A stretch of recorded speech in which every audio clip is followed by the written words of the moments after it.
सुनसान रास्तों के वो साए। अगर आप ये कहानी सुन रहे हैं तो ज़रा इधर उधर देख लीजिए।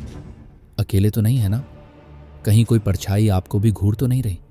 क्योंकि जो मैं आपको बताने जा रहा हूँ वो महज कहानी नहीं, वो हकीकत है जो मैंने अपनी आंखों से देखी है।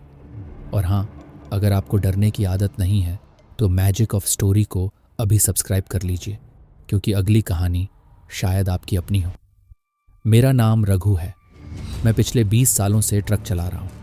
राजस्थान से लेकर दिल्ली, मुंबई, कोलकाता, सड़कों पर ही मेरी ज़िंदगी बीती है। रात को अकेले ड्राइविंग करना मेरे लिए कोई नई बात नहीं थी। मैंने न जाने कितनी अंधेरी सड़कों पर ट्रक दौड़ाया है, सुनसान रास्तों पर हज़ारों मील अकेले तय किए हैं।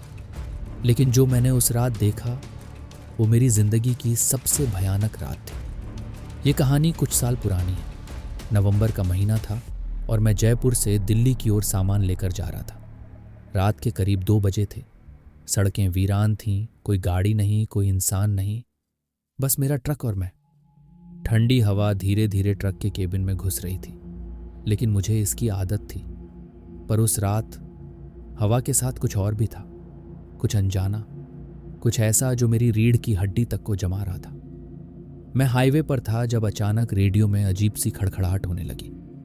पहले तो मैंने सोचा कि सिग्नल की दिक्कत होगी, लेकिन फिर एक धीमी मगर डरावनी हंसी सुनाई दी। रघु, अकेले सफर मत कर, वो आ रही है। मेरे हाथ स्टीयरिंग पर जम गए। मेरी गर्दन में ठंडा पसीना बहने लगा। मैंने जल्दी से रेडियो बंद कर दिया, लेकिन तभी ट्रक की हेडलाइट्स झपकने लगी, जैसे किसी ने उन्हें छू लिया हो। और फिर मैंने उसे देखा। सड़क के किनारे सफ़ेद साड़ी में लिपटी एक औरत खड़ी थी। उसके लंबे खुले बाल हवा में उड़ रहे थे और उसका चेहरा वो धुंधला था।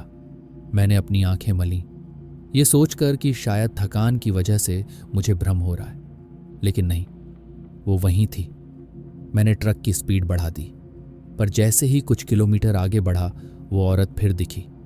ठीक सड़क के किनारे, वैसी ही सफ़ेद साड़ी, वैसे ही खुले बाल। ये कैसे हो सकता है? मैंने बुदबुदाया।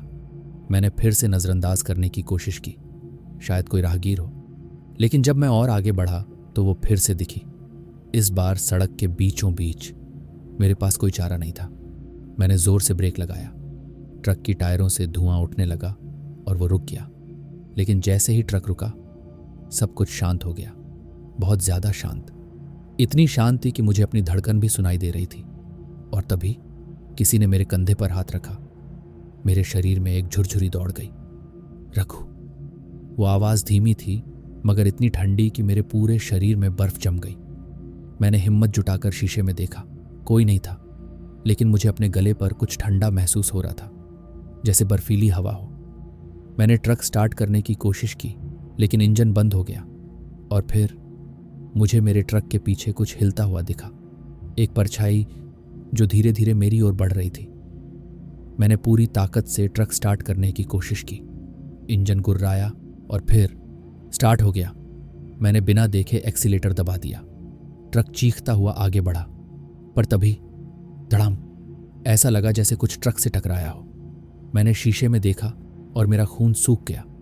वो औरत, वही सफ़ेद साड़ी, वही लाल आंखें, अब ट्रक के बोनट पर बैठी थी।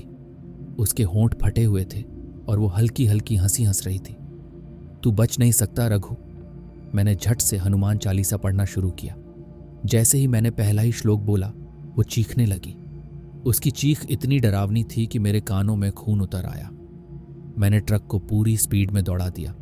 मैं बस भाग रहा था, जाने कहाँ, बस दूर। और फिर अचानक सब कुछ सामान्य हो गया। ट्रक की हेडलाइट्स ठीक हो गईं, रेडियो से कोई आवाज़ नहीं आ रही थी और वो औरत, वो गायब हो गई। मैंने गहरी सांस ली और ट्रक को धीरे किया। लेकिन जैसे ही मैंने अपनी खिड़की से बाहर देखा, एक भयानक चेहरा ठीक मेरे पास था। मैं फिर आऊंगी। इसके बाद मुझे कुछ याद नहीं। जब होश आया तो मैं एक ढाबे पर था। कुछ लोग मुझे घेर कर खड़े थे। मैंने उनसे पूछा कि मैं यहाँ कैसे पहुंचा। एक बूढ़े आदमी ने मेरी ओर देखा और बोला, बेटा, तू बच गया, लेकिन जो तूने देखा वो सिर्फ तुझे ही नहीं, हम सबको दिखता है। फिर उन्होंने बताया कि उस रास्ते पर सालों पहले एक औरत की मौत हो गई थी। उसके साथ कुछ भयानक हुआ था और तब से उसकी आत्मा वहां भटक रही थी। कोई नहीं जानता कि वो कब किसे अपना शिकार बनाएगी। मैंने उस दिन के बाद वो रास्ता कभी नहीं लिया, पर हर रात जब मैं अकेले सफ़र करता हूँ मुझे लगता है कि कोई मेरी सीट के पीछे बैठा है। अगर आपने भी कभी अकेले सफ़र में कुछ अजीब महसूस किया हो तो सोचिए, क्या आप भी किसी की कहानी का हिस्सा हैं? मैजिक ऑफ स्टोरी को अभी सब्सक्राइब करें, क्योंकि अगली कहानी शायद आपकी हो।